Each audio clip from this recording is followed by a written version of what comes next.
في السياسة لا شيء يبقى على حاله، فالانسحابات لا تعني الغياب، والعودة قد تكون مجرد استكمال لمشهد لم ينتهي بعد.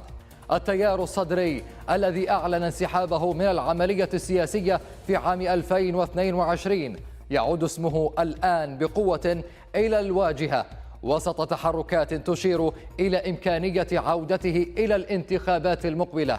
هذه العودة ليست مجرد تفصيل عابر، بل خطوة قد تعيد رسم خارطة القوى السياسية في العراق. لكن السؤال الأهم: ما الذي تغير بين الأمس واليوم؟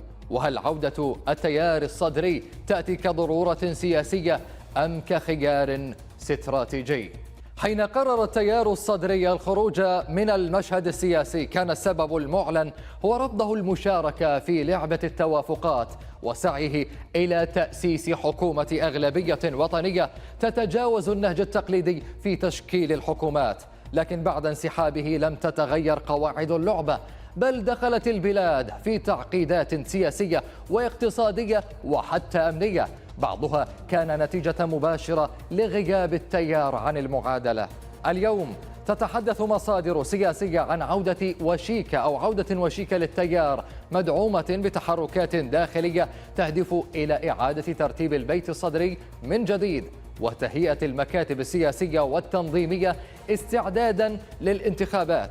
لكن وفق المعطيات هذه العودة لا تأتي كرد فعل لحالة فراغ سياسي بقدر ما تبدو خطوة محسوبة لإعادة التموضع، خصوصا في ظل الإخفاقات التي واجهتها الحكومة الحالية والتي عززت الشعور بأن التيار الصدري لا يمكن تجاوزه في المعادلة السياسية. وهنا يبرز التساؤل: هل يعود التيار بنفس مشروعه القديم أي الأغلبية الوطنية، أم أن الواقع السياسي يفرض عليه الدخول في تفاهمات جديدة قد تعيد إلى دائرة التوافقات؟ المراقبون يرون أن التيار رغم تمسكه بمشروع الأغلبية يدرك أن الظروف الحالية قد لا تسمح له بالمضي بنفس الأسلوب السابق. لذلك هناك حديث عن إمكانية بناء تحالفات جديدة، ربما مع قوى قريبة من رئيس الوزراء محمد الشياع السوداني أو حتى مع أطراف من داخل الإطار التنسيقي.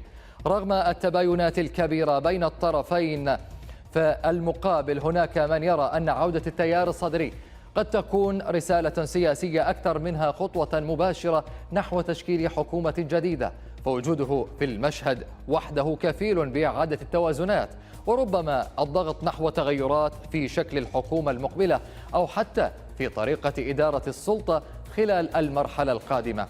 إذن عودة التيار الصدري ليست مجرد تفصيل انتخابي، بل حدث قد يعيد تشكيل موازين القوى داخل العملية السياسية.